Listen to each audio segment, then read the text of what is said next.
नमस्कार, मैं हूं राहुल शर्मा। आप देख रहे हैं नेक्स्ट 9 न्यूज। आज हम बात कर रहे हैं झारखंड की। झारखंड में आगामी राज्यसभा चुनाव को लेकर राजनीतिक हलचल तेज हो गई है।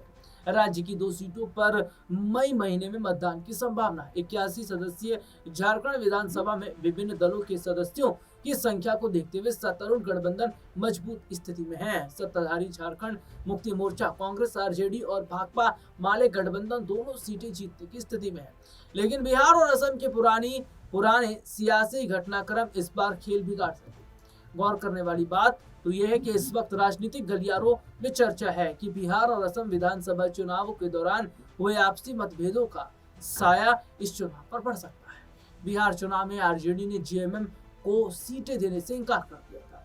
वहीं असम में कांग्रेस की ओर से जेएमएम की अनदेखी की गई। इसके बाद असम विधानसभा चुनाव में जेएमएम ने अकेले 21 सीटों पर चुनाव लड़ने का फैसला लिया और उम्मीदवारों के नाम का ऐलान कर दिया। राजनीतिक विश्लेषकों का मानना है कि जेएमएम अब इस जो अनादर है इसका जवाब राज्यसभा चुनाव में दे सकती है। जेएमएम की ओर से बिहार में आरजेडी सिर्फ 4 से 5 सीटों की मांग की जा रही थी, लेकिन आरजेडी की और से एन मौके पर जेएमएम के लिए कोई सीट नहीं छोड़ी गई, जिसके कारण जेएमएम बिहार में चुनाव लड़ने से चूक गई।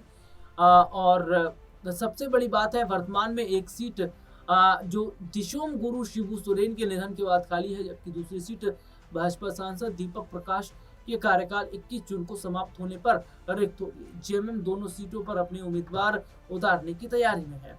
हालांकि अब तक जेएमएम की ओर से राज्यसभा चुनाव को लेकर अपनी रणनीति का खुलासा नहीं किया गया है। झारखंड की 81 सदस्यीय विधानसभा में एक सीट जीतने के लिए कम से कम 28 प्रथम वरीयता वोटों की आवश्यकता है।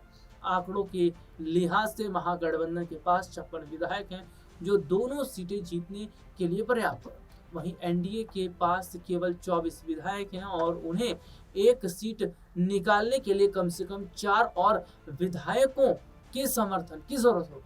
यदि जेएमएम और कांग्रेस के बीच खींचतान बढ़ती है तो इसका सीधा फायदा भाजपा उठा सकती है। दरअसल अपने दर्शकों को बता दें कि झारखंड में जो चुनाव होने वाले हैं, इस चुनाव से पहले बड़ी तैयारी जो है वो जेएमएम की तरफ से कर ली गई है।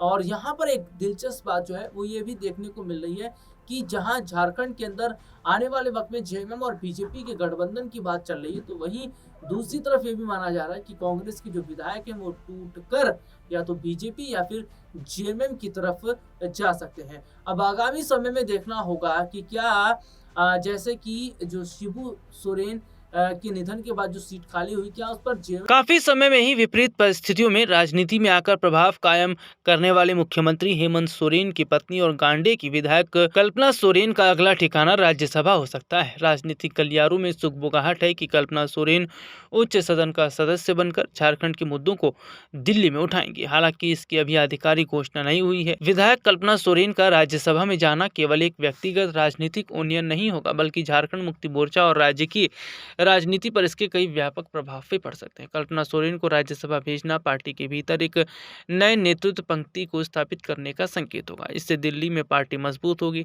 हेमंत सोरेन के साथ उनका उभरता राजनीतिक कद संगठनात्मक स्थिरता और भविष्य की रणनीति को मजबूती दे सकता है। यह कदम पार्टी में परिवार और संगठन के संतुलन को भी साधेगा। राज्यसभा के माध्यम से राष्ट्रीय स्तर पर नीति निर्माण में सीधी भागीदारी मिलती है। कल्पना सोरेन यदि उच्च सदन में जाती हैं तो झारखंड से जुड़े आदिवासी, भूमि, खनिज और सामाजिक न्याय जैसे मुद्दों को राष्ट्रीय मंच पर अधिक प्रभावी ढंग से उठाया जा सकता है। इसके अलावा उनका राज्यसभा पहुंचना महिला सशक्तिकरण और आदिवासी नेतृत्व दोनों दृष्टिकोण से एक मजबूत राजनीतिक संदेश होगा। इससे झामुमो को सामाजिक न्याय और प्रतिनिधित्व की राजनीति में बढ़त मिल सकती है। पूर्व मुख्यमंत्री और झामुमो के संस्थापक दिशोम गुरु शिबू सोरेन के निधन से खाली हुई सीट झामुमो के कोटे की है। वहीं भाजपा के राज्यसभा सदस्य दीपक प्रकाश का कार्यकाल भी इस वर्ष जून में समाप्त हो रहा है। इस तरह राज्य की दोनों सीटों पर चुनाव होगा। विधानसभा के मौजूदा गणित के अनुसार सत्ताधारी महागठबंधन के पास कुल 56 विधायक हैं। झामुमो के पास 34, कांग्रेस के पास 16, आरजेडी के पास 4 और भाकपा माले की 2। एक सीट जीतने के लिए 28 वोट की जरूरत होती है। ऐसे में गठबंधन यदि एकजुट रहता है तो दोनों सीटें आसानी से जीत सकता है। झामुमो दोनों सीटों पर दावा करेगा, प्रबल संभावना है। झामुमो नेता का मानना है कि राज्यसभा में झारखंड की आवाज को प्रभावी ढंग से उठाने के लिए झामुमो के प्रतिनिधित्व को प्राथमिकता मिलनी चाहिए। हालांकि राज्यसभा चुनाव में कांग्रेस के रुख पर भी नजर रहेगी। पार्टी नेताओं का कहना है कि अतीत में कई बार उन्होंने राज्यसभा सीटों को लेकर त्याग किया है, इसलिए इस बार एक सीट पर उनका स्वाभाविक अधिकार बनता है। असम चुनाव में सीट शेयरिंग को तालमेल नहीं होने के कारण विवाद इसलिए इसे जटिल बना सकती है। संख्या बल के लिहाज से एनडीए फिलहाल पीछे है। ऐसे में माना जा रहा है कि झारखंड में दोनों सीटों पर अपना प्रभाव जमाने के लिए बड़ी तैयारी जो है इस वक्त झामुमो की तरफ से नजर आ रही है। हालांकि झारखंड में होने वाले राज्यसभा की 2 सीटों पर होने वाले चुनाव में बिहार और असम के सियासी समीकरण की तपिश भी नजर आ रही है। ऐसे में गठबंधन दलों के बीच सीट बंटवारे को लेकर आई दरार का फायदा भारतीय जनता पार्टी उठाने की कोशिश कर सकती है।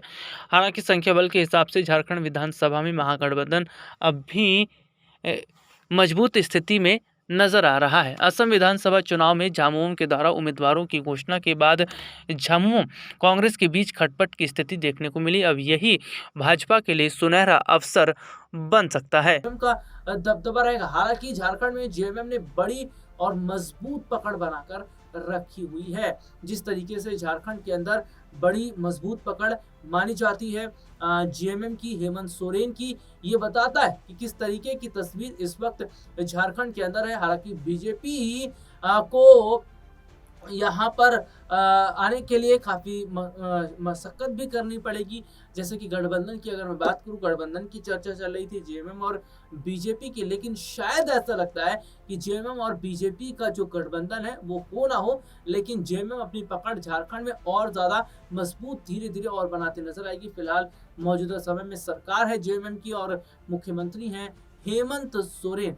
हेमंत सोरेन का एक अलग लगाव झारखंड की जनता से है, आदिवासी वर्ग से है, और यही वजह है कि जेएमएम में काफ़ी माफ़ कीजिएगा, झारखंड में काफ़ी समय से जेएमएम का दबदबा रहा है। अब क्या आने वाले वक्त में जो तस्वीर है वो पलट सकती है? क्या बीजेपी और जेएमएम का गठबंधन देखने को मिलेगा? ये नहीं, ये फिर देखना ज़रूर रहेगा। लेकिन क्या जेएमएम अपनी एक सीट जो है यहाँ पर बचा पाएगी, जीत पाएगी? ये भी एक सवाल है। फिलहाल आज के इस प्रोग्राम में इतना ही।